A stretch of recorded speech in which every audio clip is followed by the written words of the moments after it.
Welcome to Tuesday's 2 cents worth. Thinking about moving?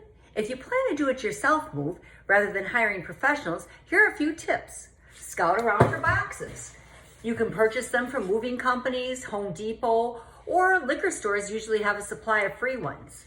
Go through your things. It doesn't make sense to spend time and energy packing things you never liked or never used. Separate things by keep, donate, and discard. Start making friendships with people who are weightlifters and easily bribed. Label or color code the boxes according to which rooms they'll go in. Mark the ones that you'll need your first day or two in your new home. Keep all the important documents you might need for your lender or the closing in a safe spot so that they don't get packed away. Pack a suitcase with moving day essentials, including your toiletries, a clean set of clothes, any meds, and of course your charger cords. But most importantly, give us a call. Travis and I are ready to help. We can give you advice on how to make your move as smooth as possible. We promise to give you our absolute very best service.